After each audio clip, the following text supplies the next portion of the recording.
people said that if you worked the night shift at a deserted convenience store, you would occasionally see things you shouldn't see. At first, I thought it was just nonsense made up to scare the faint-hearted. But then, on my very first night at work, strange things began to happen. I was Joss, a first-year architecture student who had just started working at a convenience store. It was past midnight, and I was restocking the shelves when the store phone rang. I picked up the receiver, and a weak female voice whispered, "Help me! Please, help me!" "Who are you? Where are you?" There was no reply, only the sound of heavy rain falling on the other end of the line. Then, the call suddenly ended. I stood still for a moment, feeling that something was off, but convinced myself that it was just a prank.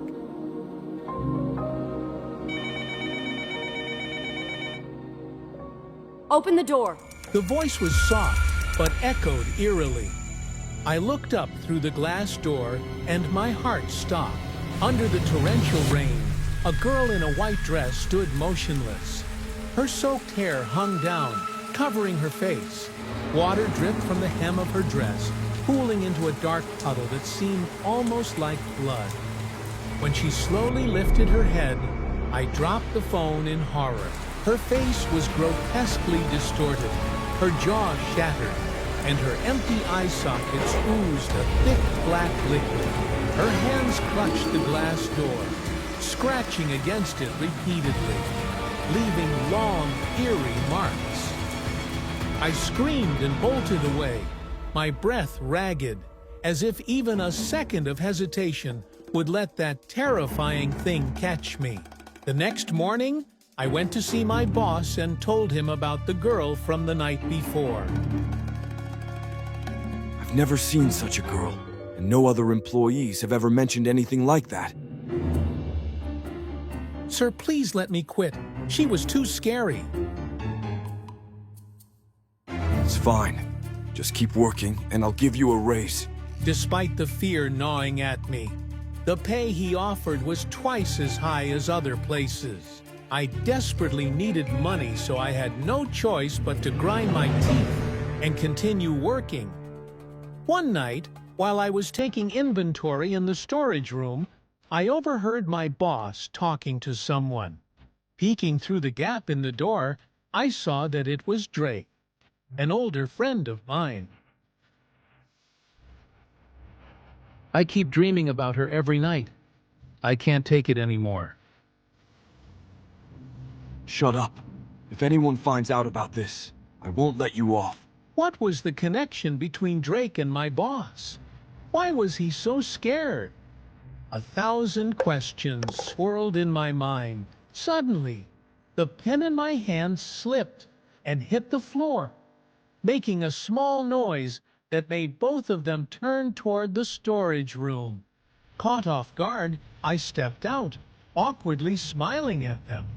The moment Drake saw me, he froze for a second before hurriedly leaving as if avoiding something. Confused, I called out to him, but before I could take a step, my boss blocked my way. Just focus on your work. Left with no choice, I reluctantly returned to my tasks, but my mind kept replaying that conversation. The next day, I went to school and found Drake, telling him about the ghostly girl I had seen. His face turned pale with fear, but no matter how much I pressed him, he refused to speak. Seeing his reluctance, I pulled out a necklace with a D pendant, Drake's usual accessory that I had found at the convenience store.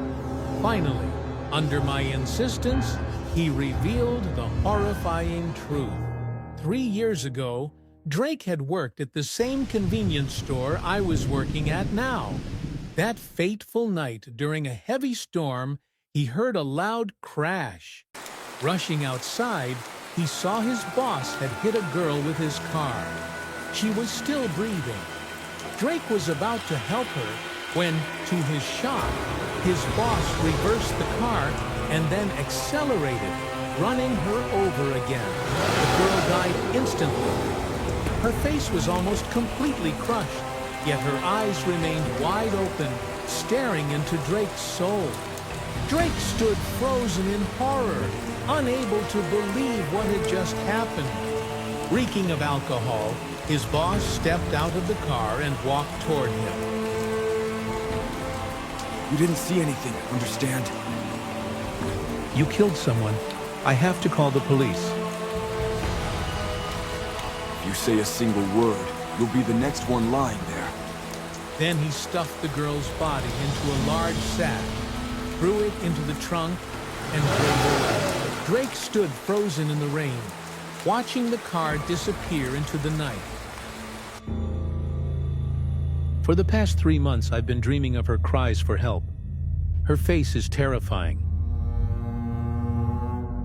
Then where did he take her body? I don't know. I quit my job right after that and never went back.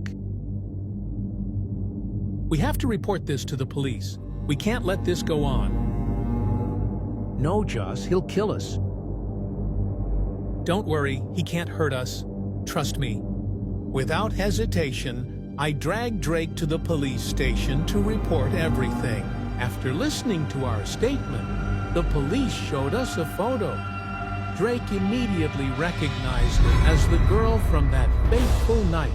It turned out that just a few days ago, a sanitation worker had discovered her remains buried in a landfill. The police launched an immediate investigation and soon arrested my boss. I have a friend named Emma who is 25 years old. She once had a beautiful love story with a man named William, who was 3 years older than her. At first, William loved and spoiled her, making her believe she had found the perfect partner. But soon, his love became suffocating and turned into a nightmare. William controlled Emma too much. He didn't let her meet her friends, not even her closest girlfriends. When she couldn't take it anymore, she decided to break up. But William didn't let her go easily. At first, he begged her desperately, but then he started threatening her. One day, he kidnapped Emma. She woke up in a strange room, her hands and feet tied tightly. William spoke softly. Hello, my love. William's voice was gentle, but it sent chills down Emma's spine. She tried to move, but the ropes were too tight and hurt her wrists. Emma shouted angrily. Let me go, William! William tilted his head and smiled. You are mine. I won't let you leave me. He walked closer and touched her face. Emma tried to turn away, but she couldn't do anything. William wanted Emma to love him again and obey him. He clenched his teeth and said, Emma, say you love me. Say it! Emma struggled, but the more she resisted, the tighter he held her. She yelled, I hate you! I regret ever loving you! Hearing this, William's eyes filled with rage. He immediately slapped Emma hard. Emma felt a burning pain on one side of her face, and the sharp sting made her dizzy. William shouted angrily, I did everything for you. And you? You want to leave me? You betrayed me. Emma screamed back. William, you are crazy! You disgust me! William became more furious. He punched and slapped her repeatedly until her lips bled. The days after that were a never-ending nightmare. Whenever she resisted, he beat her, starved her, and left her weak and trembling. But after hurting her, he would hold her close, kiss her forehead, and comfort her like a child. Emma soon realized that the more she fought back, the more violent he became. She spoke softly. William, I'm sorry for hurting you. She knew she had to act the way he wanted, at least until she found a way to escape. Without waiting for his reaction, she smiled gently and said, These days, I realize that I still love you. William seemed surprised by her reaction. His eyes widened in shock. Even though she wanted to push him away, Emma held back. She had to think fast and find a way to escape this horrible place. William smiled happily. Good girl. I knew you still loved me. Emma then said softly, William, I want to hug you, but my hands are tied. Without hesitation, William untied her ropes. Emma watched as he loosened each knot, feeling relieved inside. She gave him a weak smile and whispered, Thank you, William. I love you. William smiled with satisfaction, stroking her head like a pet. Emma then saw a bottle of wine on the table. Slowly, she walked over and poured some into a glass. She handed it to William and smiled. William, I am really happy to be with you. William was completely off guard. He took the glass of wine from Emma's hand and brought it to his lips to drink. Seizing the moment, Emma grabbed the wine bottle and smashed it over his head. Emma ran to the door, but it was locked. No matter how hard she tried, she couldn't open it. She looked around the room, searching for anything to help her escape. Then she saw a rusty iron rod in the corner. Without hesitation, she grabbed it and used all her strength to hit the door. After several strikes, the door finally broke open. Emma ran outside without looking back. Later, she called the police, but when they arrived, William was gone. There were no signs of torture or blood in the apartment. In fact, the apartment was Emma's home, but she truly believed she had been kidnapped. The police thought she had mental health issues and sent her to the hospital for treatment. A few days later, they found a man's body in an abandoned house outside the city. His body had multiple stab wounds from a broken wine bottle found at the scene. After investigating, the police confirmed that the victim was William. They also found Emma's fingerprints at the crime scene. However, when they questioned her, she had no memory of killing William. After suffering such a huge trauma, Emma could no longer tell what was real and what was just a nightmare in her mind. Now she is in the hospital, receiving treatment for PTSD and paranoid disorder. Have you ever left a bad review for an order? I never thought that a bad online review could drag me into hell. Hello, my name is Emily, 25 years old, a horror fiction writer for a renowned publishing company. I had written countless terrifying stories, but I never imagined that one day I would become the character in a real-life horror tale. It all started last month when I ordered dinner from a small, newly opened restaurant near my apartment building. Starving, I eagerly opened the food container, but the moment I did, a foul, nauseating smell hit me, making me rush to the bathroom to vomit. Even more horrifying, inside the container was something that looked like a decomposing human finger. Terrified, I immediately threw the food into the trash and left a 1-star review for the restaurant. I had no idea that this was just the beginning of a nightmare. Shortly after, I received a message from the restaurant owner. I can refund your money, Kyle, but it will cost you your life in exchange. I shivered at the words on my screen.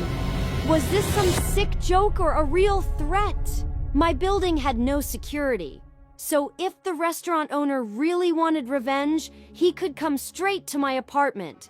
After thinking carefully, I decided to stay overnight in the room of Helen, my colleague who lived upstairs, to avoid trouble. I had a camera installed outside my door so I could monitor my apartment through my phone. Looking at the screen, I saw a tall man wearing black sportswear and a baseball cap standing in front of my door.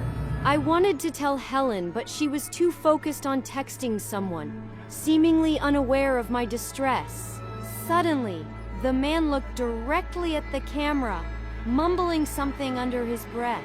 A large, deep scar ran down his cheek, making him look terrifying. He licked his lips, smirked with satisfaction, and then made a throat-slitting gesture before turning away. I trembled as I stared at my phone screen. What was he planning? I turned to Helen and realized she had been staring at me the whole time. Her gaze gave me an eerie feeling, as if something sinister was about to happen. I forced a smile and asked, Helen, is something wrong? Why are you looking at me like that? Helen smiled slightly and said, Oh, it's nothing. I nervously reached for my glass of water but accidentally spilled it on a notebook on the table. Hurriedly, I picked up the notebook to dry it, but a photo slipped out and fell to the floor. When I bent down to pick it up, my heart nearly stopped. In the picture was Helen, smiling brightly next to the very same man who had stood outside my door. A horrifying realization struck me. Helen was the one who had recommended this restaurant to me. At that moment, there was a knock on the door.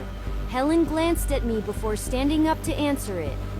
Sensing that something was wrong, I quickly opened Facebook and secretly started a live stream before hiding my phone.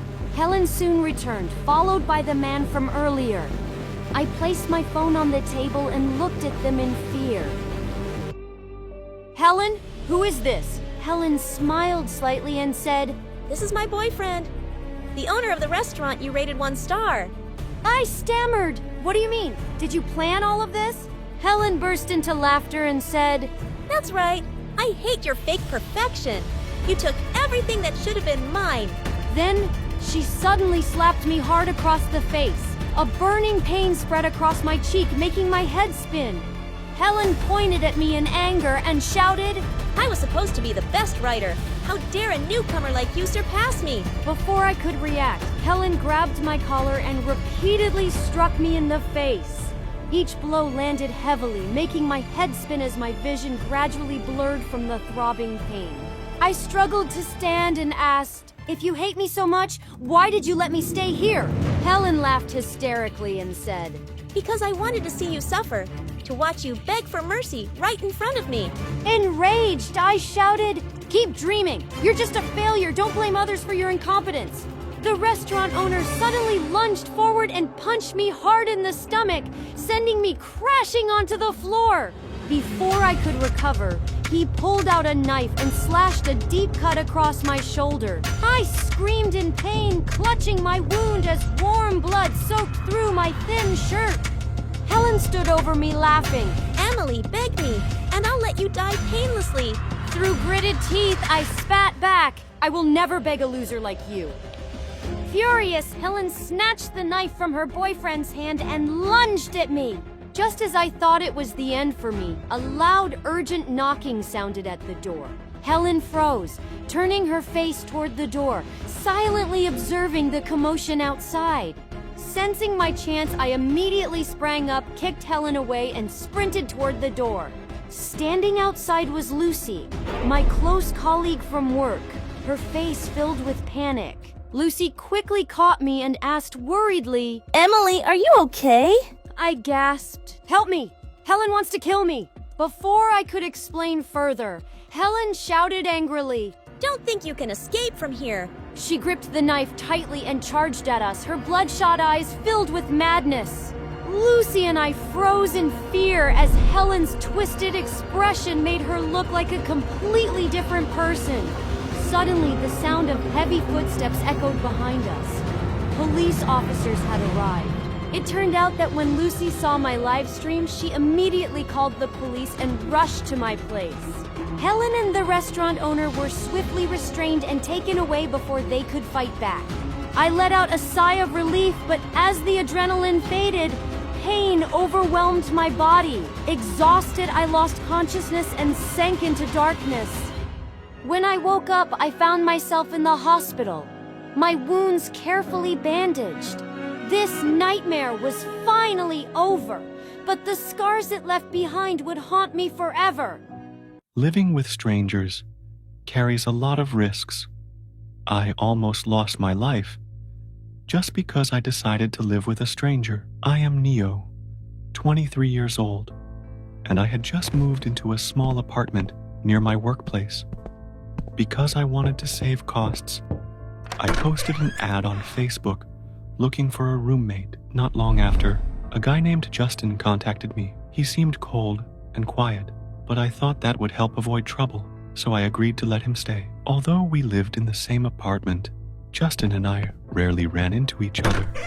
During the day, he always stayed in his room with the door closed, only going out in the evening and usually returning very late at night. One night, I was thirsty, so I went to the living room to get a drink. I saw Justin coming back, holding a black plastic bag.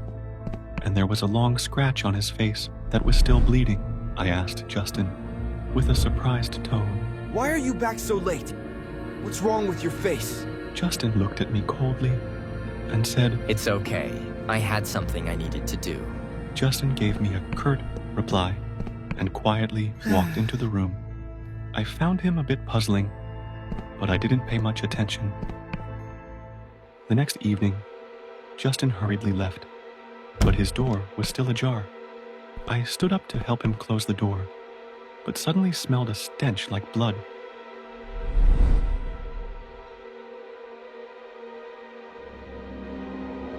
I curiously pushed the door open and stepped inside. The room was pitch dark. Groping for the switch next to the door, I turned on the light, and the room was instantly filled with brightness.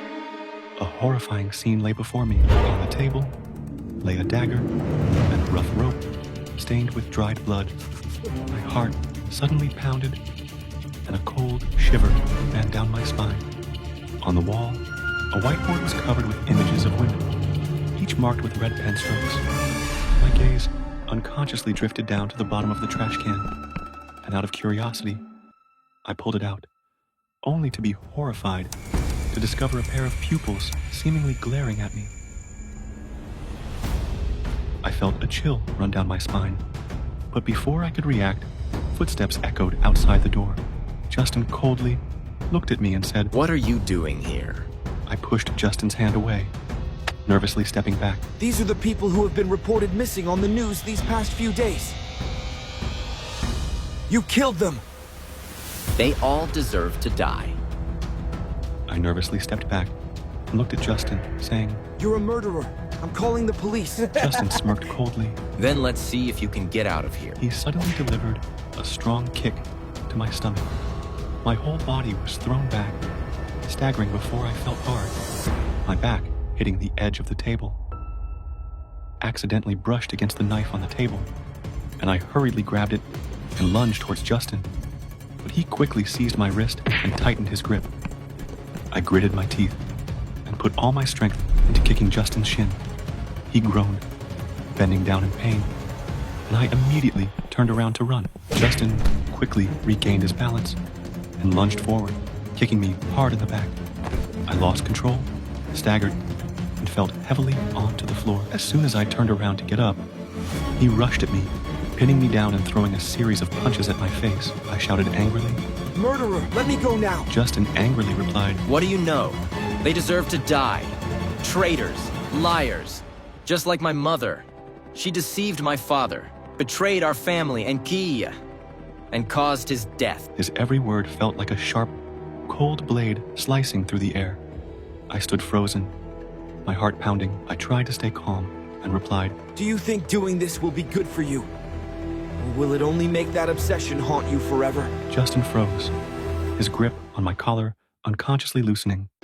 A flicker of hesitation flashed in his eyes. I seized the opportunity, mustering all my strength to break free. I shoved him aside, desperately trying to escape his grasp, but Justin quickly caught on to my intention.